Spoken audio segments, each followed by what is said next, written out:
তখন নিষ্ক্রিয় মূল আবিষ্কার হয়নি, ওই হিলিয়াম, নিয়ন, আর্গন, জেনন যেগুলো, ওগুলো তখন আবিষ্কার হয়নি, ওইগুলোকে সব শূন্য শ্রেণীতে বসিয়ে দিয়েছে। আমি আসছি পরে। কি কি লিখেছো পারমাণবিক? আচ্ছা তোমরা উনি পারমাণবিক গুরুত্বের ভিত্তিতে সাজিয়েছেন এটা লিখেছো? লেখা নেই না? লেখো। উনি এটা তো আগে লেখার কথা ছিল। লেখো উনি পারমাণবিক গুরুত্বের ভিত্তিতে তালিকাটিকে সাজিয়েছিলেন বা তালিকা সাজিয়েছিলেন। উনি পারমাণবিক গুরুত্বের ভিত্তিতে তালিকা সাজিয়েছিলেন। কে? মেন্ডেলিভ। এগুলো সব মেন্ডেলিভের কথা হচ্ছে।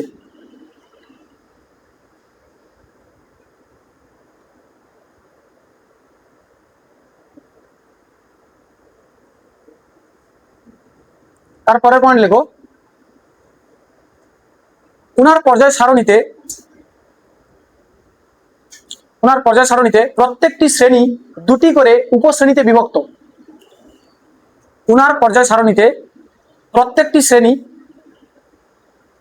শ্রেণী বলে না, ব্র্যাকেটে 1 থেকে 7 লেখো, এরকম লেখো। 1 থেকে 7 ক্যাপিটাল মানে নাম্বারে লিখবে না, এরকম লেখো 1 থেকে 7 এরকম রোমানে লেখো। ওনার প্রত্যেকটি শ্রেণী বলে ব্র্যাকেটে এটা লেখো, দুটি করে উপশ্রেণীতে বিভক্ত।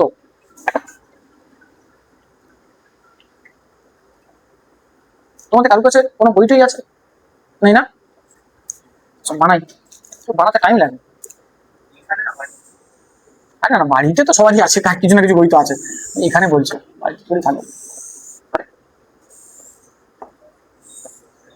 1 2 3 4 5 6 7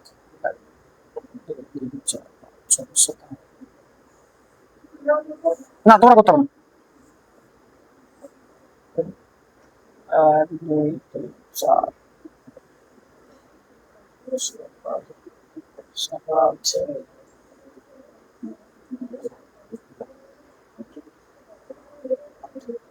একটু লম্বা করো এটা।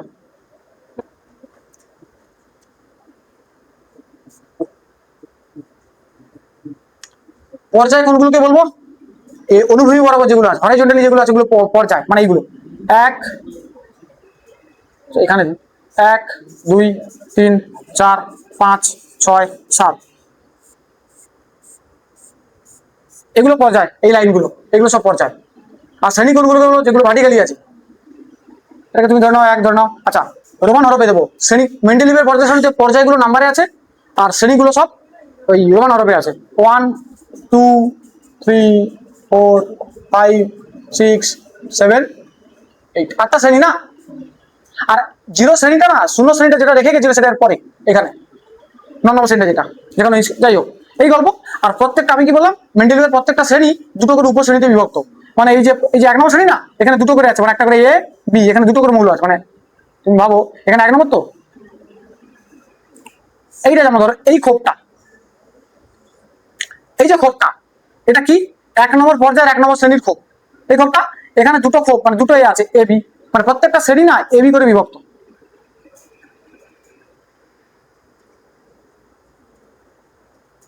কতটা? 1 থেকে 7 নম্বর শ্রেণী। এইটা নয়, এখানে এবি নেই, এই প্রত্যেকটা যেন এবি করে আছে, সব পাঠাতে আছে এরকম করে। ঠিক আছে, 1 থেকে 7 আর কি, 1 নম্বরে আছে, 2 নম্বরে, 3 নম্বরে, 4 নম্বরে, 5 নম্বরে, 6 7, শুধু 8 নেই। ঠিক আছে, মেন্ডেলিভের পর্যায়, তাহলে মেন্ডেলিভের পর্যায় কটা আছে?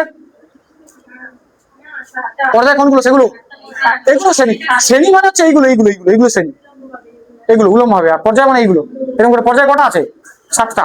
শ্রেণী কটা আছে? 8টা। শূন্যটা ইনক্লুড করো না, শূন্যটা মেন্ডেলিভে নেই। মেন্ডেলিভ মরে যাওয়ার পর ওটা না তো কোশ্চেন এখানে এ করে দেয় তোমাকে। যদি শুধু মেন্ডেলিভের পর্যায় সারণী বলে তাহলে 8টা, সংশোধিত মেন্ডেলিভের পর্যায় সারণী বলে তখন 9টা। 9টা মানে ওই ওটা 9টাই বলে। আর তোকে 9টা বলে তুই 9টাই বলবে না, 0 নম্বর শ্রেণী তো নাম আছে তার 0, হিসেব করে তো 8টাই মানে 9টাই বোঝা যায়। যাই হোক, তাহলে এই গল্প আছে, এটা মেন্ডেলিভের কন্ডিশন হয়ে গেছে। ঠিক আছে, মেন্ডেলিভ এইসব করে ইনফরমেশন দিয়ে চলে গেল। আচ্ছা মেন্ডেলিভ এখানে বেরিয়াম টেরিয়াম কিছু কিছু জায়গা আছে, আমি এগুলো পরে আসছি। আচ্ছা এই তো গেল মেন্ডেলিভ। হিস্ট্রি বলি, তারপরে আমি বলছি। হিস্ট্রি মানে আমি তোমাদের সাধারণ বলে দিই, কে কি বানিয়েছে সেটা বলে দিই, তারপর বলছি কি ভেতরে ঢুকবো আমি একটু পরে। এবারে মেন্ডেলিভের পরে একটা বিজ্ঞানী আছে, মেন্ডেলিভের পরে আরো অনেক বছর চলে গেছে। এই মেন্ডেলিভের এটা মানে কি বলা যায়, একটা সুন্দর করে সাজানো যদি কিছু জিনিস থাকে সেটা হচ্ছে এইটা। মানে এর আগে কেউ এত সুন্দর করে সাজিয়ে যায়নি, ওই জন্য মেন্ডেলিভ ইয়ে দেওয়া হয়েছিল, কি বলো ওটাকে, নোবেল। মেন্ডেলিভ নোবেল পেয়েছে। এবারে এসব তো বানিয়ে দিল। তারপরে মেন্ডেলিভের পরে এলো হচ্ছে একটা বিজ্ঞানী মোজলে, যেটার পজিশন এইটা, যে পজিশনে আমরা পড়ছি এখন ওটা মোজলের। মেন্ডেলিভ করে গেছে, মেন্ডেলিভ যদি এত ভালো ছিল তাহলে ভুল কিছু না কিছু বেরিয়েছে। মোজলে এসে বললো এক কাজ করো, ও কিসের ভিত্তিতে সাজিয়েছিল মেন্ডেলিভ? মোজলে এসে বললো ক্যান্সেল করো, পারমাণবিক সংখ্যার ভিত্তিতে সাজাও। এবার কথা হচ্ছে পারমাণবিক গুরুত্ব কি আর সংখ্যা কি? ধরো সোডিয়াম, তো সোডিয়ামের এই নিচে একটা নাম্বার থাকে, আমি তোমাদের ফার্স্টে বলেছিলাম, আর এই কোণে একটা নাম্বার থাকে। এই নাম্বারটা উপরে এখানেও থাকতে পারে, এখানেও থাকতে পারে, যাই হোক যেখানে থাকে। এই নাম্বারটা আর এই যে নাম্বারটা, এই নাম্বারটা কি? এটা পারমাণবিক সংখ্যা, পরমাণু ক্রমাঙ্ক যেটা আর কি, এটাই পরমাণু ক্রমাঙ্ক, এটাই পারমাণবিক সংখ্যা। এটা ক্রমাঙ্ক বানানো হয়েছে তো না? এটা না, এবারে এটাই পারমাণবিক সংখ্যা, আর এটাই হচ্ছে প্রোটন সংখ্যা। এর এত নাম আছে, বুঝতে পারলে? এই নাম্বারটা, নিচে নাম্বারটা, একে পরমাণু ক্রমাঙ্ক বলে, একে পারমাণবিক সংখ্যাও বলে, একে প্রোটন সংখ্যাও বলে। আর এই উপরেরটা একে তো ভর সংখ্যা বলে, মেনলি ভর সংখ্যা বলে। আচ্ছা, তাহলে স্যার এখানে তো পারমাণবিক সংখ্যা নিলে বুঝতে পারলাম, এটা বলছি, বা পরমাণু ক্রমাঙ্ক এটা নালে এই নাম্বারটা। পারমাণবিক গুরুত্ব কি? পারমাণবিক গুরুত্ব এই ভর সংখ্যা, এই ভর সংখ্যা অ্যাকচুয়ালি এটা ভর সংখ্যা। ভর সংখ্যা মানে কি বলতো? কটা প্রোটন আছে আর কটা নিউট্রন আছে, সেটা সেই নাম্বারটা কি, কটা আছে। আমাকে বলো, ধরো 5টা আলু আছে, 5টা আলু আছে, তার মধ্যে এই নয় যে 5টা আলুর ভর 5 কেজি বা 5 গ্রাম। যটা আলু থাকবে তার ভর কি তত গ্রাম বা তত কেজি হয় নাকি? আরে সে তো ডিপেন্ড করে যে প্রত্যেকটা, আমি ধর মনে করলাম আলুগুলো সেম। ডিম, তুমি ডিম নাও, ডিম প্রত্যেকটা ডিম মনে করো আইডেন্টিক্যাল মানে সেম, সবকটার সাইজ ওয়েট সেম। এরকম করে ধরো তোমার কাছে 5টা, আমি ধরো বলে দিলাম তোমার একটা ডিমের ওজনে বলি, একটা ডিমের ভর ধরো আমি ধরে নিলাম 5 গ্রাম, বলছি 5 গ্রাম মানে আমি বলছি 5 গ্রাম। এরকম ধরো 25টা ডিম আছে তোমার কাছে, কত ওজন হবে? 25 গ্রাম। কি 25টা ডিম আছে, 25 গ্রাম হবে না নিশ্চয়ই, 125 গ্রাম হয়ে যাবে। তাহলে এবারে ভাবো এই নাম্বারটা কি, কটা প্রোটন আছে আর কটা নিউট্রন আছে। আর এটা তো শুধু প্রোটন, আমাকে বলে এখানে প্রোটন কটা আছে নিউট্রন কটা আছে, এটা আমি তো করিয়েছি তোমাদের। কি আর নিউটন 12টা, তাই তো? প্রোটন তো 11টা, এখান থেকেই বোঝা যাচ্ছে। এখানে কে কে থাকে, কে এখানে প্রোটন থাকে আর নিউট্রন থাকে, তাই না? তা এখানে প্রোটন তো 11টা আছে, এতে এখান থেকে বোঝা যাচ্ছে যে 11টা প্রোটন আছে এখানে। এই নাম্বারটা তো প্রোটনের সংখ্যাই, আর প্লাস 12টা নিশ্চয়ই নিউট্রন আছে, তবেই না 23 হয়। এবারে ভাবো এই প্রোটন আর নিউট্রন টোটাল মিলে কটা আছে? 23টা। তাহলে স্যার এখন বলুন, একটা প্রোটনের ভর কত আর একটা নিউট্রনের ভর কত? ওইটা জানলে তাহলে আমি 11টা প্রোটনের ভর বের করে দিতে পারবো, আর 11টা নিউট্রনের ভর বের করে দিতে পারবো, 12টা নিউট্রনের ভর বের করে দিতে পারবো। যোগ করে দাও, দিলে টোটাল ভর পেয়ে যাবো, অরিজিনাল ভর কত। বুঝতে পেরেছ? ওটাই হচ্ছে পারমাণবিক গুরুত্ব। কি বুঝলে? তোরা শুনিস না। দেখো আমাকে বলো একটা প্রোটনের ভর কত? কথা হচ্ছে এইটা, একটা প্রোটনের ভর কত? এটাও লেখানো আছে, খাতা খোঁজো। হ্যাঁ বল, আরে বলো বলো বলো, কি একটা ভুল আর কি আশ্চর্য। ওটা 1.6।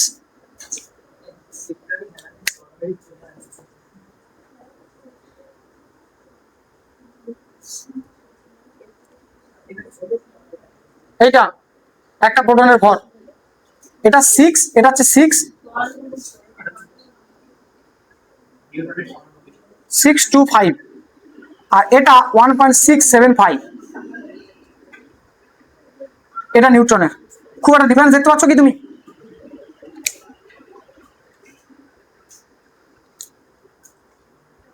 দেখো তুমি বুঝতে পারবে, দেখলে কিন্তু বুঝতে পারবে না, খুব কম ডিফারেন্স। এর ওজন দেখো 1.625 × 10⁻27, বলছে 10⁻27 এসব কি? এর কন্ডিশন আমি আগেও বলেছিলাম, তোমরা গণিত করছো তো।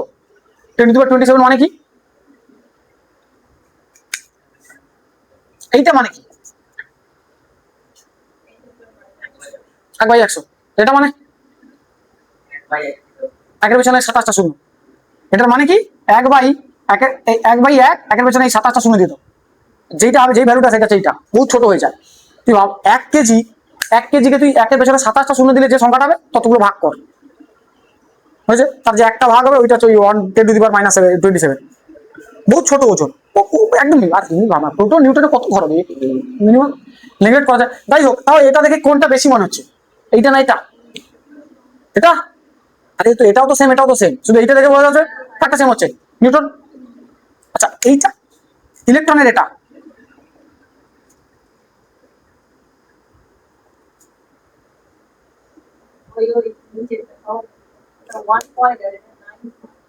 তো বেশি ভর, বেশি কোনটা ভারী মনে হচ্ছে, এটা, এটা দেখ এখানে -27 আর -31 কোনটা ছোট? আরে মাইনাস যত বাড়বে না, যত মাইনাস বাড়বে তত সাইজ ছোট হতে, মানে ভর ছোট হয়ে যাবে। সবচেয়ে ছোট এইটা, সবচেয়ে হালকা। এই ভ্যালুগুলো থেকে বোঝাই দায় হয়ে যাবে, কেননা যদি গণিত তোমার মাথায় ভালো না ঢোকে না, তাহলে তুমি ভ্যালুগুলো থেকে বুঝতে পারবে যে কোনটা ভারী আর মানে কোন মানটা বেশি আর কোনটা কম, তবেই না বুঝবো ভারী কোনটা বেশি হালকা কোনটা। সবচেয়ে হালকা হয় নিউট্রন। নিউট্রন এত হালকা হয় যে নেগলেক্ট করে দেওয়া যায়, মানে ওর ভরকে ধরা হয় না। পুরো পরমাণুতে আমাকে বলো, পুরো যদি একটা পরমাণু তুলি, ওর ভেতরে তো প্রোটনও থাকে, নিউট্রনও থাকে, ইলেকট্রনও থাকে। ভর মানে কি না, শুধু এর দুজনের ভরকেই ধরা হয়, এর ভরকে ধরা যায় না। এত এত মিনিমাল ভর যে ধরাই হয় না, বাদ দিয়ে দেয়। যাই হোক, তো তুই প্রোটন আর নিউট্রন পেলে, একটা প্রোটনের ভর এত কেজি, তাহলে এখানে কটা প্রোটন ছিল? 11 দিয়ে গুণ করে দিলে অত কেজি বেরিয়ে পড়বে। কত কেজি?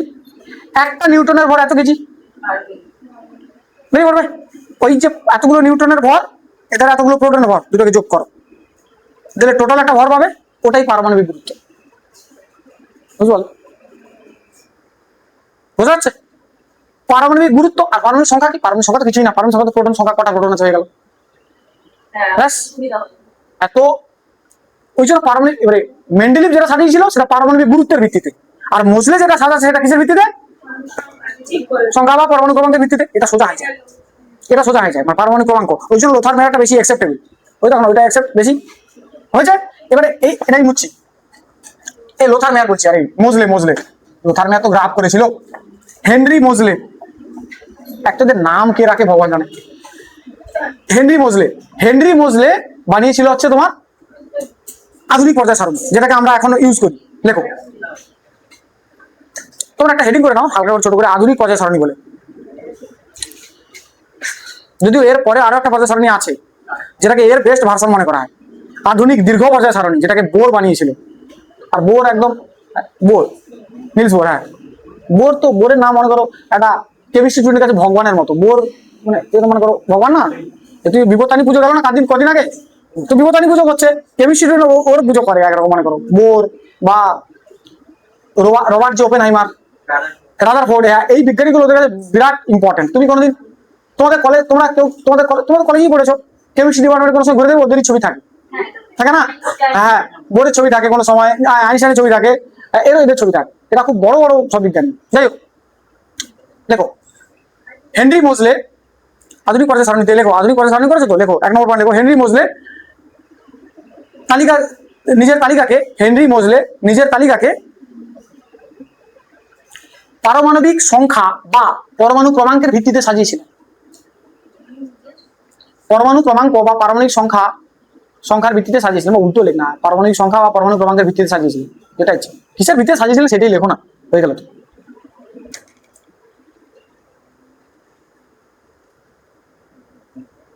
পারমাণবিক সংখ্যা বা পরমাণু ক্রমাঙ্কের ভিত্তিতে সাজিয়েছিলেন, বুঝছে? সেকেন্ড পয়েন্ট, ওনার পর্যায় সারণীতে 7টি পর্যায় আর 18টি শ্রেণী আছে। ওনার পর্যায় সারণীতে 7টি পর্যায় ও 18টি শ্রেণী আছে। পঞ্চায়েতে নাকি ইকোনমিক্স থেকে কোশ্চেন আছে শুনলাম আমি জানি না, আমি এখন কোনো পঞ্চায়েতের এক্সাম দিই। পঞ্চায়েত এক্সাম নিয়ে 2010-এ না কত সালে হয়েছিল, আমাদের সেদিন ম্যাডাম বলছিল কত 2010-এ না কত লাস্ট ফার্স্ট হয়েছে, তারপরে পরে মানে 2014-14 হয়েছে, জানি না ইকোনমিক্স নাকি পড়ে। যাই হোক, কি লিখলে তোমরা? পর্যায় 7টি পর্যায় আর 18টি শ্রেণী আছে। 18 এখানে কোনো রোমান হরফ টরফ নেই, এখানে এধারেও নাম্বার ওধারেও নাম্বার, মানে এ বরাবর তুমি 1 2 3 4 5 6 7টা পর্যায়, আর শ্রেণী এধারে তুমি 1 2 3 4 5 এর উপরে 18টা দিয়ে যাও, হলো। এইবারে হয়েছে।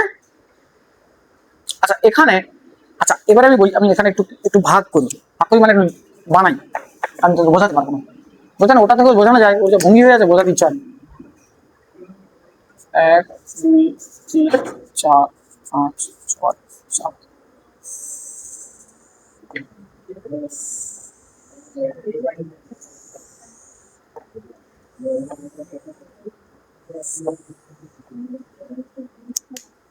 बोलिए ना रे।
দেখো 7টা পর্যায় 18টা শ্রেণী, এদের প্রত্যেক এর আবার কি আছে, এই মজলের পর্যায় সারণীতে প্রত্যেকটা শ্রেণীর না আলাদা আলাদা নাম আছে, পর্যায়ের না শ্রেণীর গুলো, এই শ্রেণীগুলো বেশি ইম্পর্টেন্ট।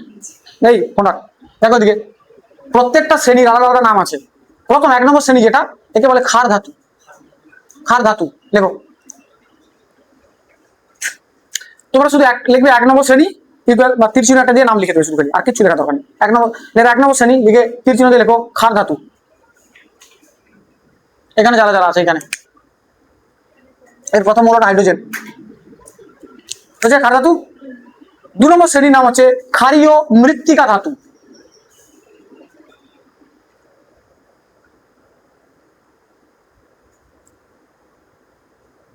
ওটা ফার্স্ট একটা অ্যালকালি মেটালস আর তারপরটা অ্যালকালাইন আর্থ মেটালস, ক্ষারীয় মৃত্তিকা ধাতু হয়েছে।